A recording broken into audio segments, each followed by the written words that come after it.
Welcome to the Nevada Author Network, a collaboration between the Sierra Arts Foundation and Two More Books, recorded at the Depot Gallery and Bookstore in Sparks, Nevada.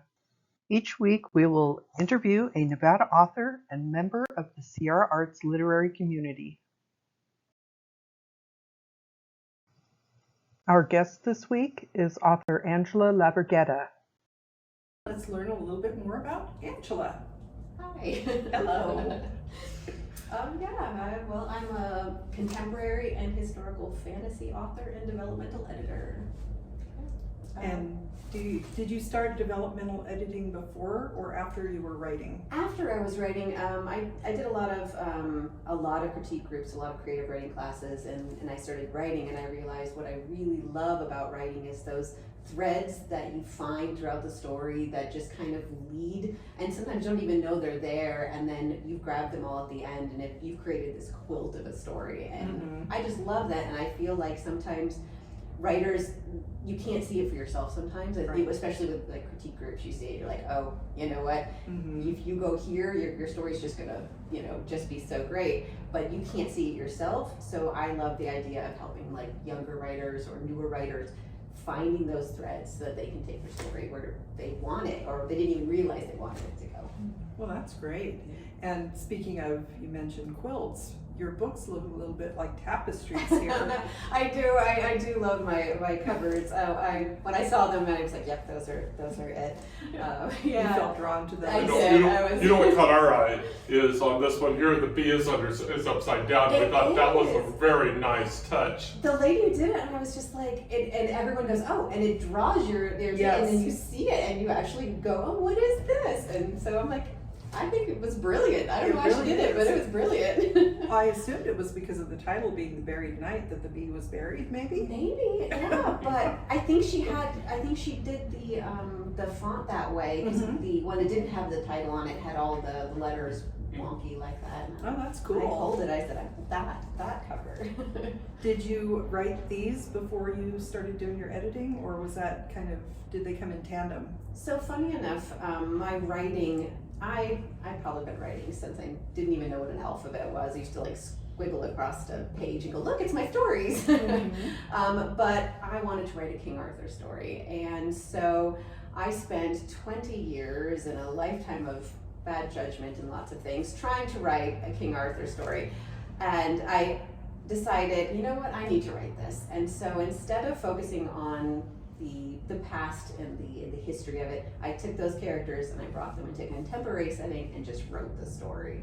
So I could get out that story and complete it and then move forward, because I needed to put a finished period on that. Totally get it. Right. I've been working on that kind of a book. So a couple too. things that stick out from what you said is, first of all, this is not something that you just sat down at a keyboard and just pounded out. This is something that a journey of years to develop these books. Is that a correct statement? I mean, I would say the skills I definitely learned over those 20 years, but these themselves actually didn't come. The character was there, but I actually just sat down and just got out the story because I needed to finish a story. I needed to complete it, because I hadn't completed a story over those years, and Right. I was like, you know what, I need to finish it. And so taking it out of the historical context and putting it into a contemporary setting made it separate but still similar enough that I felt like I was completing the King Arthur, So it's funny that you use the word need to finish it. So when we get into that mode and we watch each other get into that mode, the phrase that we've used is the book is like a cat inside a cardboard box scratching to get its way out. Does that sound familiar? Definitely 100%, yes. And the other thing that I picked up, and I may be wrong here, is it sounds like you're more you like to write to where the story takes you versus plotting it out. Is that I would love to plot. Wouldn't it be so much easier if you just Really go, would. oh, and then the story goes here and here and here, and you just type it all out? No, I gotta it's not gonna tell me where it goes until I get to that point, and then it's like, oh, by the way, we're going here. So did the endings of these stories end up surprising you? A little bit, yeah, because this one was I hate to say cliffhanger, but it was a sort of an ending, but you knew that it's a duology and it was going to lead to the next book. So, but at the end of the last book, I was like, oh, that's who that is. Oh, and that's where we're ending. Okay, and so yeah, it was a bit of a surprise to find out who the real villain was, and because I didn't even know. So, how did bringing it into modern times really make it easier for you to write that? So I left King Arthur and Guinevere in their world, and I just took Lancelot and I said, well, how do I bring Lancelot here? And so the story basically came from, how do I bring Lancelot into a contemporary setting? And so he just became a vampire. Oh my gosh.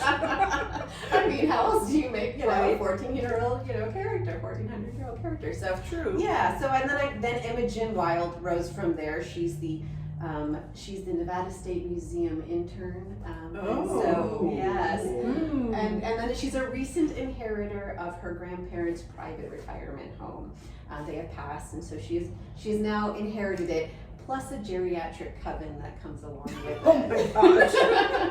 So this thing that we did just recently, the three of us did with others at the Nevada State Museum, that must have been sort of like closing the circle, so to speak. Exactly. It must have just been tickling, saying, "Oh yeah, I did this." Yep. No. I'm a historian person, and so my next book will be a historical fantasy because I am going to go back into history. But yeah, the museum held a special place. I needed to put someone there. Oh, that's great, because I'm doing something similar with my current work, so it's totally get it. Yes. So you said that the retirement community came with geriatric crones, or a coven of crones? So they're witches, but they're Right. just older witches. But Right. that doesn't mean that they're No. not, just as powerful. And so they're going to help, Imogen basically save the world, and That's great. I've been hearing a lot about people wanting more mature characters in Yes. books, so it's great to hear that you've included some in yours. I think that people tend to think that characters are only in that young adult or young, younger aspect, and we're still here. Right. We still exist even past, Yes. 30s. Thank you. So you are working on a historical now, and Yes. are you already deep into writing that? Right now I'm into the research and, writing down my ideas.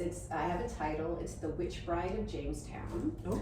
And it's basically about, so back in 1620, these women were just kind of shipped off to Jamestown to be sold to planters for tobacco. Right. So she's going to be traveling there for witchy reasons. Of course, we have the fantasy in there. But yeah, no, and so there's going to be, the history of Jamestown. I mean, we are hitting, 250 years next year. So, that's the dawn of the United States. And so True. it just seemed like a really interesting historical setting to put my fantasy, kick on it. Oh, that sounds fascinating.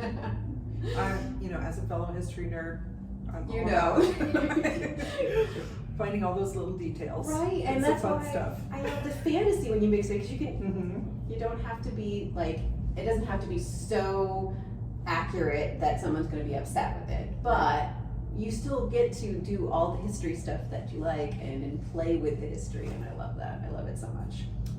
It is my favorite thing, and I think he sometimes rolls his eyes at me.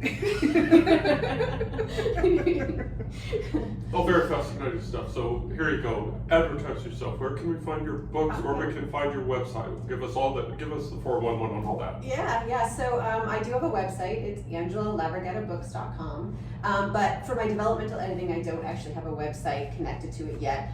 But I do have a email, angela.laverghetta01@gmail.com. So anybody can reach out to me there and get information. And then I'm on all the social media platforms: Instagram, TikTok, Threads, under Angela with a pen. I'm technically on Facebook, but there is an account that has author after my name, and that one is hacked. So Angela Laverghetta is me, but it's one of the Okay. And are these on the major platforms like Amazon? Yeah, Amazon, Kobo, Barnes and Noble, all the places, and of course direct from me as well.